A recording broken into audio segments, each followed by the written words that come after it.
Defects of Rutherford atomic model. इससे पहले हमने डिस्कस किया कि रदरफोर्ड ने एक्सपेरिमेंट किया और उसने एटम का एक मॉडल पेश किया कि एटम का जो मॉडल है या एटम में जो प्रोटॉन और इलेक्ट्रॉन है वो जस्ट लाइक अ प्लैनेटरी मॉडल है। जिस तरह प्लैनेट्स है और वो सूरज के गिर्द चक्कर लगाते हैं, बिल्कुल उसी तरह से क्या है, ये इलेक्ट्रॉन जो है वो प्रोटॉन के गिर्द रिवोल्यूशन करते हैं। ठीक है, तो ये मॉडल जब उसने पेश किया तो कुछ वक्त के बाद इसके ऊपर कुछ एतराज़ात आ गए, या हम कहते हैं कि कुछ डिफेक्ट्स थे तो जो रदरफोर्ड के एटॉमिक मॉडल पे आ गए। तो सबसे पहले वो डिफेक्ट उसमें से पहला वाला है कि उसने, जिस तरह मैंने आप लोगों को इससे पहले एक्सप्लेन किया कि फॉर एग्ज़ाम्पल हमारे साथ इस तरह से दरमियान में न्यूक्लियस है और इसके गिर्द जो इलेक्ट्रॉन है, तो रदरफोर्ड ने ये एक्सप्लेन किया कि ये जो इलेक्ट्रॉन है ये इस न्यूक्लियस के गिर्द रिवोल्यूशन करते हैं। तो इसका कोई भी एक्सपेरिमेंटल प्रूफ नहीं है कि ये इलेक्ट्रॉन न्यूक्लियस के गिर्द रिवोल्यूशन करते हैं, इसका कोई भी वो प्रूफ नहीं है, बल्कि ये जस्ट सजेशन था। ठीक है, तो सबसे पहले तो ये ड्रॉबैक आ गया कि ये जो चार्ज पार्टिकल है, नेगेटिव इलेक्ट्रॉन पे नेगेटिव चार्ज है और प्रोटॉन पे पॉजिटिव चार्ज है, और ये एक दूसरे के गिर्द रिवॉल्व होते, ये इलेक्ट्रॉन जो है प्रोटॉन के गिर्द रिवॉल्व होता है। तो हम कहते हैं यहाँ पे कि जो इसका कंसेप्ट है सेंट्रीपिटल और सेंट्रीफ्यूगल फोर्स का, जिस तरह हम कहते हैं कि ग्रेविटेशनल फोर्स, और ये जो सारा कंसेप्ट है ये चार्ज बॉडी पे अप्लाई नहीं होता बल्कि ये न्यूट्रल बॉडीज़ के लिए होता है। ठीक है, तो हम कहते हैं कि रदरफोर्ड का जो मॉडल था वो बेस करता है लॉज ऑफ मोशन और ग्रेविटेशन पे। ठीक है, रदरफोर्ड मॉडल जो है वो किस चीज़ पे बेस करता है? It based on laws of motion,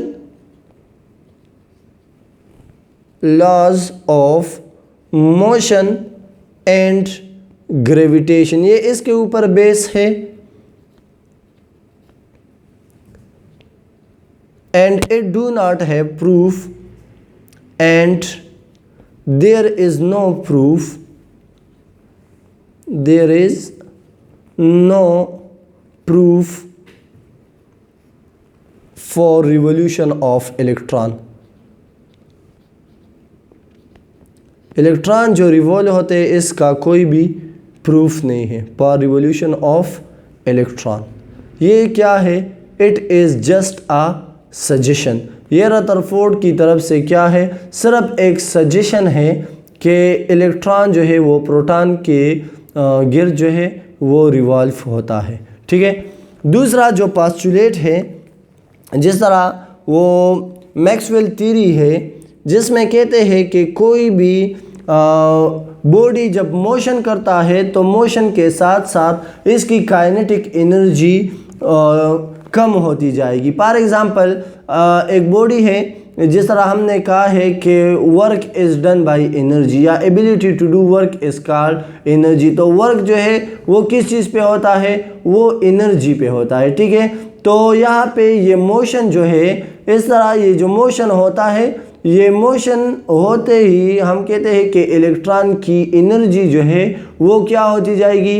energy of the electron will decreases, energy decrease होगी। तो जब एनर्जी डिक्रीज होगी और ये इलेक्ट्रॉन कंटिन्यूसली मोशन करेगा तो एक वक्त इस तरह से आ जाएगा कि इलेक्ट्रॉन की सारी एनर्जी ख़त्म हो जाएगी और ये इलेक्ट्रॉन जो है ये न्यूक्लियस में आ जाएगा और ये एटम जो है ये डिस्ट्रॉय हो जाएगा। तो या हम कहते हैं कि ये एटम कोलैप्स हो जाएगा, बल्कि एक्चुअल या प्रैक्टिकल लाइफ में इस तरह नहीं होता कि एटम डिस्ट्रॉय हो जाए या कोलैप्स हो जाए।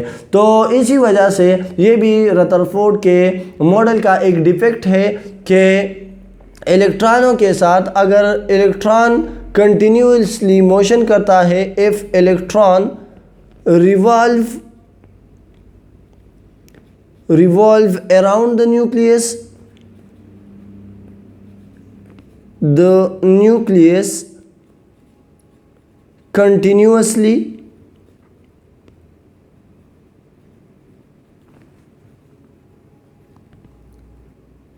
तो फिर क्या होगा, it's energy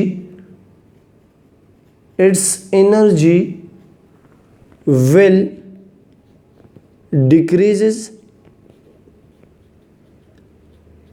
and will fall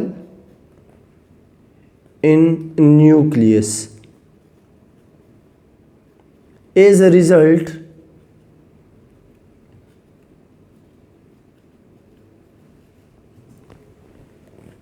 atom will collapse. ठीक है, तो फिर क्या होगे कि ये एटम जो है ये कोलैप्स हो जाएगा। बल्कि प्रैक्टिकल लाइफ में इस तरह से कोई भी चीज़ नहीं होता कि इलेक्ट्रॉन जो है वो उसका मोशन करते करते उसकी एनर्जी कम हो जाए और ये न्यूक्लियस में गिर के ये एटम डिस्ट्रॉय हो जाए, इस तरह नहीं होता। तो ये भी एक डिफेक्ट हो गया। इसके अलावा जो थर्ड और आखिरी डिफेक्ट है रदरफोर्ड एटॉमिक मॉडल का, उसमें कहते हैं कि अगर इलेक्ट्रॉन जो है, if electron revolve around the nucleus continuously, revolve around the nucleus continuously,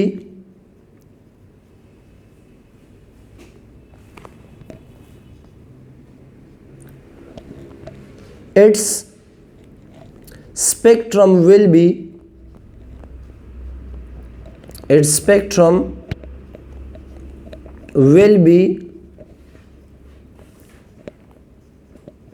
continuous. अगर इलेक्ट्रॉन जो है वो रिवॉल्व होता है न्यूक्लियस के गिर्द तो इसका जो स्पेक्ट्रम है वो कंटिन्यूअस होगा। लेकिन एक्चुअली इस तरह से नहीं होता, बट एक्चुअली अगर हम प्रैक्टिकली देख ले तो इसका जो स्पेक्ट्रम है, इट्स स्पेक्ट्रम या the spectrum obtain is line spectrum. ठीक है, it's spectrum is line spectrum. अब ये कंटिन्यूअस स्पेक्ट्रम क्या होता है और लाइन स्पेक्ट्रम जो है ये क्या होता है। जब हम किसी एटम को या एनर्जी देते हैं तो इसमें इलेक्ट्रॉन एनर्जी एब्जॉर्ब करता है और उसकी एक्साइटेशन होती है। तो फिर यही इलेक्ट्रॉन जब डी एक्साइट होते हैं तो इससे क्या होता है, एनर्जी की एमिशन होती है। तो अगर ये एनर्जी की एमिशन होती है तो हमारे साथ ये एक स्पेक्ट्रम हासिल होता है, यानी कि कुछ कलर्स आते हैं। फॉर एग्ज़ाम्पल इस तरह से इस इलेक्ट्रॉन ने सपोज कर ले कि इस तरह से कोई एनर्जी एब्जॉर्ब किया हुआ है जो कि ग्रीन और रेड है, तो हम कहते हैं कि फॉर एग्ज़ाम्पल इस तरह से ग्रीन और रेड एनर्जी जो है वो इस तरह से हमारे साथ, या हम स्पेक्ट्रम इसका इस तरह से एक कंटिन्यूअस स्पेक्ट्रम हासिल होगा। बल्कि अगर हम एक्चुअल प्रैक्टिस में जब हम देखते हैं तो इससे जो स्पेक्ट्रम हासिल होता है वो लाइन स्पेक्ट्रम होता है। इस पे हम डिटेल से आगे जाके डिस्कशन करेंगे, लेकिन यहाँ तक सिर्फ ये समझ ले कि हमारे साथ जो रेडिएशन ऑब्टेन होते हैं, जब इसका हम वेवलेंथ के लिहाज से या फ्रिक्वेंसी के लिहाज से इसकी अरेंजमेंट करें तो उसे हम स्पेक्ट्रम कहते हैं। और अगर दो कलर्स के दरमियान एक क्लियर बाउंड्री हो जहाँ पे इस तरह से दिखाया गया है तो इसे हम लाइन स्पेक्ट्रम कहते हैं। और अगर ये स्पेक्ट्रम के जो लाइंस है ये आपस में मिक्स हो बल्कि बाउंड्री ना हो तो फिर इसे हम कंटिन्यूअस स्पेक्ट्रम कहते हैं। तो यहाँ पे हमारे साथ बात यह है कि अगर इलेक्ट्रॉन कंटिन्यूअसली रिवॉल्यूशन करेगा तो फिर इसका ये जो स्पेक्ट्रम है ये क्या हासिल होगा, ये कंटिन्यूअस स्पेक्ट्रम हासिल होगा। लेकिन जब हम एक्चुअली देखते हैं तो इससे लाइन स्पेक्ट्रम हासिल होता है। तो ये भी एक डिफेक्ट है रदरफोर्ड एटॉमिक मॉडल का। तो इसी वजह से फिर रदरफोर्ड एटॉमिक मॉडल में मॉडिफिकेशन हुआ, इसमें कुछ चेंजेस हो गए जो नील बोहर एक साइंटिस्ट था उसने किया।